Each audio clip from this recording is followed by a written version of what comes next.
East India company part one. East India company सन 1600 में बनाई गई थी। उस वक्त ब्रिटेन की महारानी थी एलिजाबेथ प्रथम,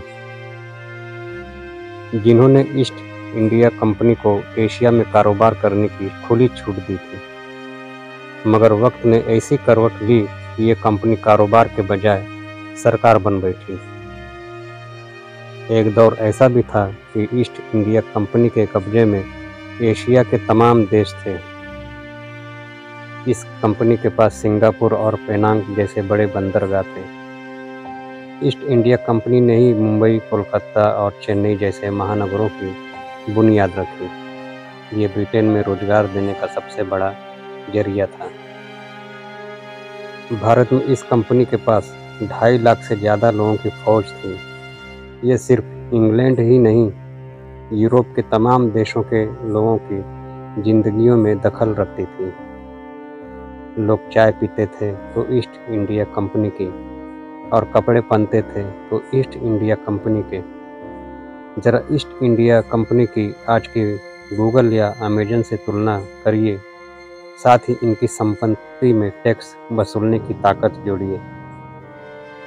ये भी कि कंपनी के पास अपनी खुफिया एजेंसी थी और लाखों की फौज भी।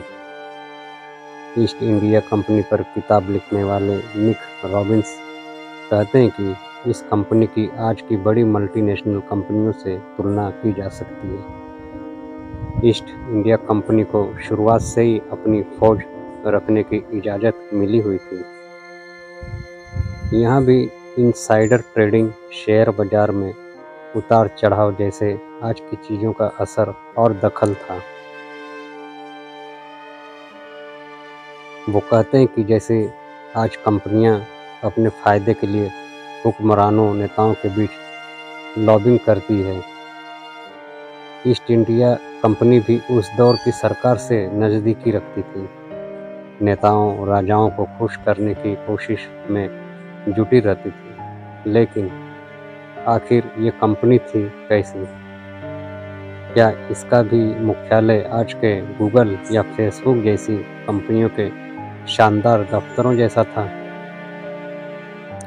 इसके मुलाजिमों को तनख्वाह कितनी मिलती थी? चलिए इतिहास के पन्ने पलटकर इन सवालों के जवाब तलाशते हैं।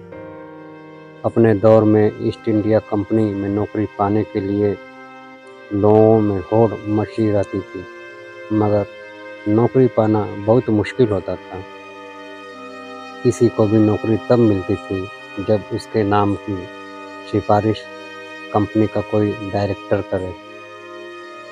कंपनी में ज़्यादातर मर्द ही काम करते थे। सिर्फ साफ सफाई के लिए महिलाएं रखी जाती थी। ब्रिटिश लाइब्रेरी में ईस्ट इंडिया कंपनी के दस्तावेज रखे हुए हैं। इनकी जिम्मेदारी संभालती हैं मार्गरेट मैकपीस। मार्गरेट बताती हैं कि कंपनी के छोटे मोटे कामों के लिए भी निदेशक की सिफारिश पर ही नौकरी मिलती थी। चलिए साथियों, इसके दूसरे भाग में देखते हैं, इतिहास के पन्नों को पलटते हैं।